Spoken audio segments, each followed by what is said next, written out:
Okay, let's go.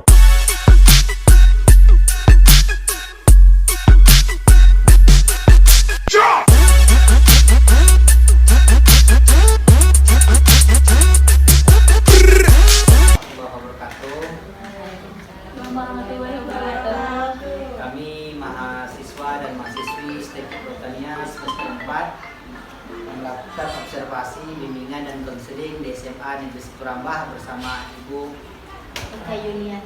Eka Yulianti sebagai Eka Yulian namanya.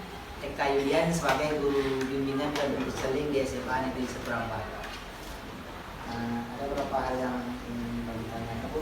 Terlebih dahulu dengan saya John Rizky Nasution, anak semester 4 dari prodi PTKR, dan ada beberapa prodi lain, PGSD juga ada campur dalam observasi ini. Kami ada 2 prodi, PGSD dan PTKR.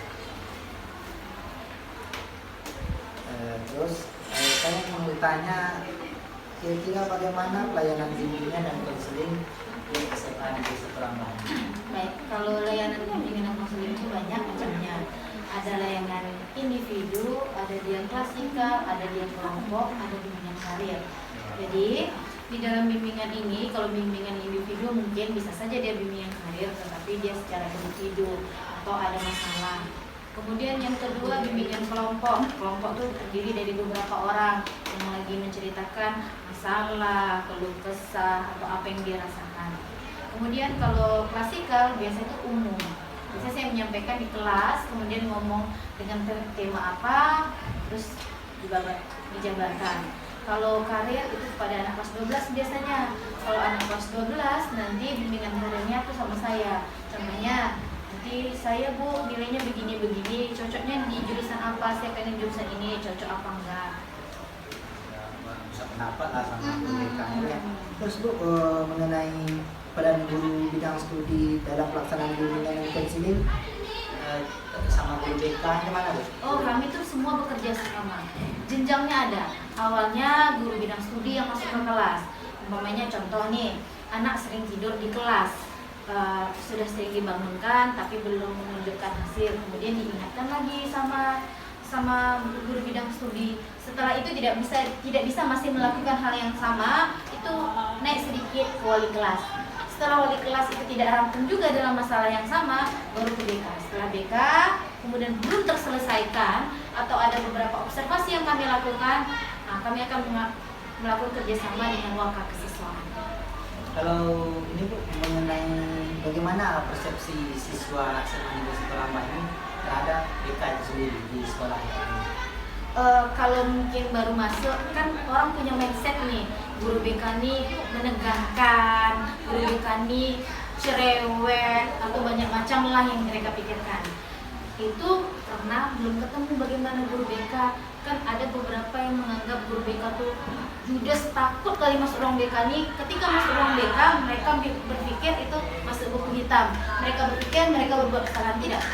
Masuk ruang BK ini kalau menurut saya sih surga, dimana kita merasakan kenyamanan. Kemudian anak kalau biasanya sudah ketemu guru BK sekali pasti dia merasakan, karena di BK itu tidak ada yang menghakimi, tidak ada yang dipaksakan. Dia mau cerita silakan cerita, tidak, kami punya kotak di depan itu namanya kotak curhat. Mereka boleh curhat apa saja, mengenai apa saja, tentang diri kah, tentang hidupnya, tentang orang tuanya, tanpa menuliskan nama. Jadi dari situ kami lakukan lagi observasi. Oh, sebenarnya anak-anak ini masalah apa yang besar yang terjadi.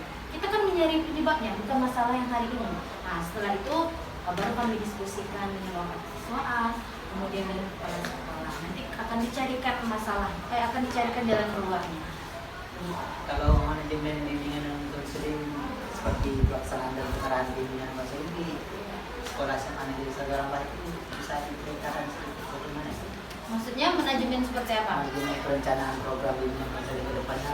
Oh, kami ada program secara per semesternya itu ada.